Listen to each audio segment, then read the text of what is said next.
There are moments in the Church's journey that arrive almost silently, like a breeze moving through an old chapel, gentle, unnoticed, and yet carrying with it the scent of something ancient and holy.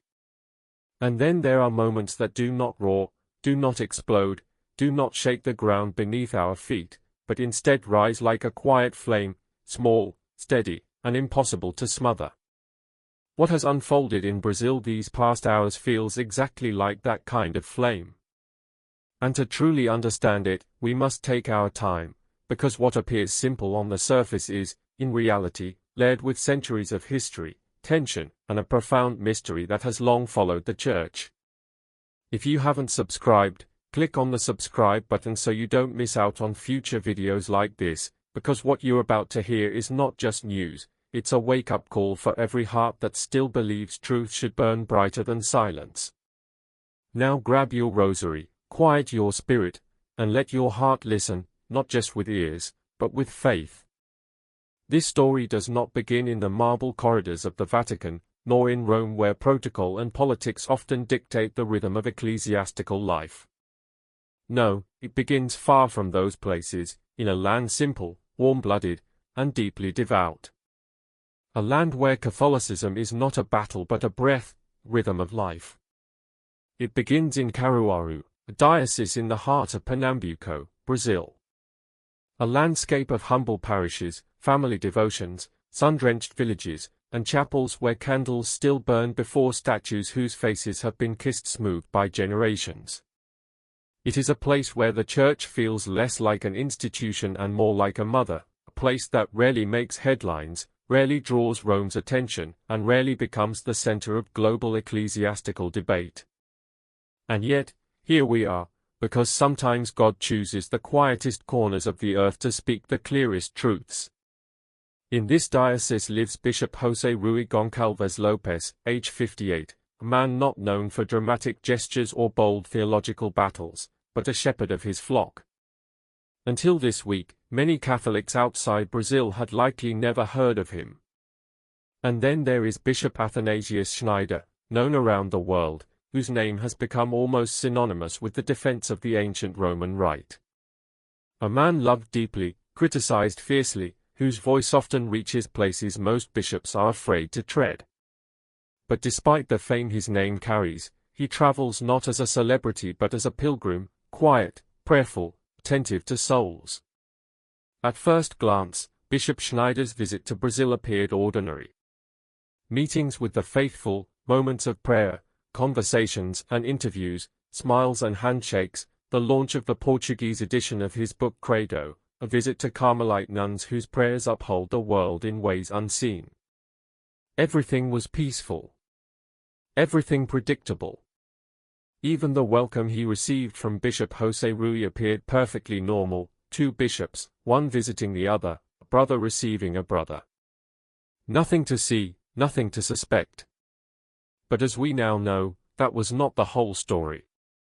In the heart of the diocese stands the cathedral, Nossa Senhora das Dores, Our Lady of Sorrows, a name that echoes Marian tenderness and sacrifice, reminding all that Mary, too, knows what it means to suffer for the Church. And in that cathedral, during this visit, something happened quietly, so quietly that at first, no one realized how significant it truly was. According to multiple reports, most prominently from Gloria TV, Bishop Athanasius Schneider celebrated the Holy Mass in the Roman Rite, the ancient rite, the Mass of the Saints, the Liturgy of 1962, the Mass that many Catholics love with a love that has survived decades of tension, suspicion, pushback, and silence. And he did so in the presence of the diocesan bishop. This single detail changes everything. Since 2021, the document Traditionis Custodes has imposed strict, nearly absolute restrictions on where the ancient Mass can be celebrated. The cathedral, the mother church of every diocese, has become, by law, the most forbidden place of all. No bishop may permit the traditional Mass in his cathedral without explicit approval from Rome, approval that is almost never granted, and in practice, does not exist. And yet, in Caruaru, it happened. No alarms, no clashes, no statements, no drama. Just a bishop celebrating Mass in a cathedral, with another bishop watching. A scene so normal, peaceful, and unforced that it becomes almost shocking. The Vatican says, this may not be done. And yet, in that cathedral, it was done. Not clandestinely, not rebelliously, not defiantly, simply, quietly, publicly. As if the ancient rite had never been declared unwelcome, as if tradition had walked through the cathedral doors not as a guest, but as a son returning home. The impact is enormous, not because the bishop shouted anything, not because any rule was overtly defied, but because the act itself speaks louder than words ever could. Tradition appeared where it should not appear, at the altar of a cathedral, a place Rome has tried harder than any other to shield from the old rite. A place that symbolizes unity, episcopal authority, and ecclesial identity. And yet, the ancient rite was there, taking a deep breath and saying, I never truly left. For many Catholics, especially those who love the old rite, this feels like water in a desert, light in a cave, a heartbeat in a body some believed had gone still. And for others, especially those wary of growing attachment to the ancient liturgy, this moment signals a new kind of restlessness in the Church. A question quietly begins to rise: can tradition really be confined with a decree? Can a living liturgy be locked outside cathedral doors forever? And even deeper, what happens when bishops begin to act in ways that reveal a different understanding of what the Church truly needs? In Brazil, perhaps without intending it, Bishop José Rui and Bishop Schneider have placed before the Church a sign, a contradiction, a puzzle, a whisper from history. Because if the old Mass appears again in a cathedral, welcomed, celebrated, supported, then something is shifting. Something is no longer aligning neatly with the narrative of restrict and contain. The images circulating show no tension, no protests, no conflict. Just worship, just reverence, just the quiet dignity of a liturgy that refuses to die. This is not a battle scene. This is a love scene. A love between Catholics and their tradition. A love between a shepherd and his flock. A love between the Church and her own memory. And that, more than anything, makes this moment so powerful. Tradition, when left unhindered, does not scream, it simply lives. It breathes. It resurfaces. It returns to the places where it once dwelt, not out of rebellion, but out of belonging. It returns home. And now Rome must face a reality it did not expect, the ancient Mass returning to a cathedral, not through argument, but through presence. And presence is harder to fight than ideas. Ideas can be dismissed. But a Mass celebrated at an altar, a bishop present, a cathedral filled with silent reverence, cannot be dismissed so easily.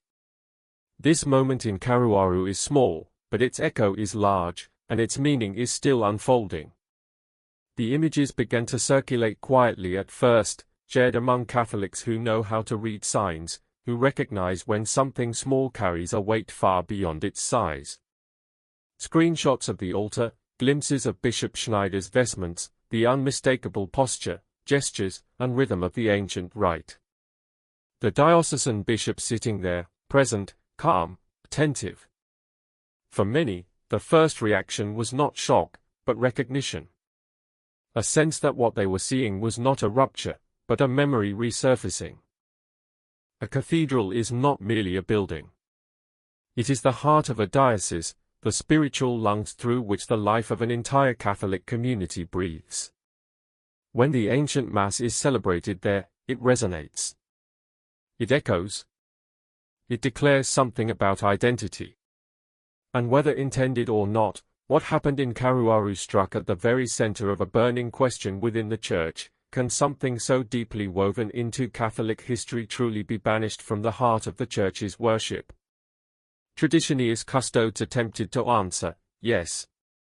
The document practically said, not in cathedrals. Not without permission. Not without strict oversight. Not without justification. It was a decree meant to draw a firm line. A line many bishops felt obligated, even pressured, to enforce. But in Karuaru, that line blurred, then dissolved, then disappeared for one quiet moment. And that moment has become a sign greater than the action itself. This was not a demonstration, not a protest, not a gesture done with cameras waiting and crowds cheering. It was simply a bishop offering Mass, another bishop allowing it, and the Church, through this one act, exhaling a truth held inside for too long. Rome fears normality more than loud rebellion, more than noisy protests, more than debates on social media. Normality changes perception. When the ancient rite looks like everyday Catholic life, it no longer appears marginal, tolerated, or nostalgic. It looks like belonging. And belonging is impossible to legislate away. Policies can redirect streams, but rivers cannot be stopped. Tradition flows through hearts, not buildings, and hearts cannot be policed. This is why Karuaru matters. Here, the river surfaced calmly, gently, without fanfare, and flowed into the cathedral sanctuary. It means tradition is not content to live at the margins, that the old Mass is not disappearing, and that bishops, quietly and faithfully, are beginning to act according to conscience rather than pressure. Conscience is a force stronger than any decree. Many Catholics saw Bishop José Ruiz' presence not as rebellion, but as fatherhood, a shepherd recognizing that the faith of his people includes memories older than any document, devotions older than the modern controversies, a liturgy older than the debates. The people responded, not with shouts, not with applause, but with tears, tears of recognition, relief, of, "I never thought I would see this again." For many who love the ancient Mass, the past few years felt like exile, from parishes, from spiritual homes, from the liturgy that formed their hearts and those of their ancestors. Some were relegated to gyms, borrowed chapels, or converted garages. In some regions, local expressions of the old rite nearly vanished overnight. For them, cathedrals had become symbols of exclusion. But in Karuaru, that symbol was reclaimed. The quiet presence of Bishop Schneider carries meaning. His celebrations are not merely liturgical acts but theological statements, historical continuity, pastoral insistence that the Church cannot amputate part of her own body.